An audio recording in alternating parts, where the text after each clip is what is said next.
Hi again. Today I'm going to tell you more about finding the passion in your career. So this is the third episode and I'm going to tell you some new techniques.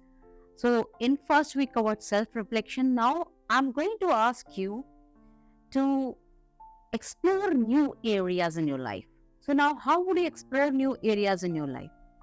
What you need to do is that you have to make a sheet wherein you would be doing a task that Monday I will be doing that, Tuesday I will be doing that, Wednesday, Thursday I will be doing this activity.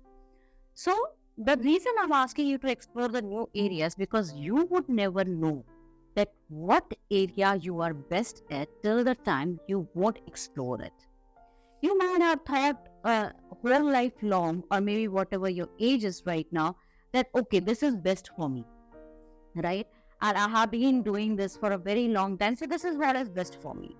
But you have never thought of exploring new things. You might be a good cricketer, you might be a good, let's say, singer, you might be exploring, you might be good in stats, or you might be good in data science, you might be good in investments, you might be having good critical thinking. You might have developed a different type of intelligence. So when you started your career, you might be at a certain age, maybe 18 to 20, between 18 to 20. And when you started your career, you never knew that there would be different fields in the market. Or maybe you thought that because everybody is doing that, I am doing that, and that is fine with me. Now it's a time for you to give time to yourself and explore new areas. And how would you do that? So I'm going to tell you two time management techniques wherein you have to make sure, you have to promise yourself that you would be giving time to yourself. So the first technique that I'm going to tell you is Stephen Covey's matrix. So now what is Stephen Covey's matrix? What we are doing is we are dividing our time, let's say 16 hours, 8 hours of sleep, 16 hours into 4 quadrants. Okay. So now the 4 quadrants I have mentioned is urgent and important, the first quadrant. Second quadrant is urgent and not important. The third quadrant is important but not urgent. And the fourth quadrant would be not important, not urgent. So in the first quadrant, I would prioritize the task that I need to finish right now at this moment of time. Now, in the second quadrant, I would fill up the task that I can delegate it to somebody else. So my presence is not required, though the things are urgent. For example, let's say I need to send a mail. Maybe some other on my behalf can send a mail, right? So I can delegate some of the tasks to the people which needs to be done urgent, but my presence might not be required over there.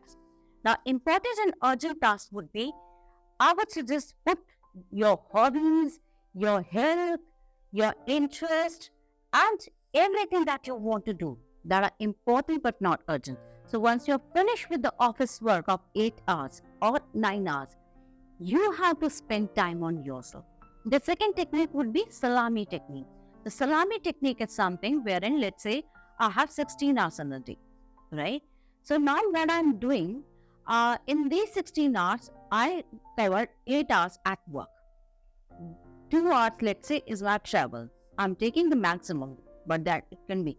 Can I use this travel into maybe walking, maybe completing my steps, maybe reading some books, maybe getting some knowledge by scrolling the Insta or YouTube, getting something which is more productive to me?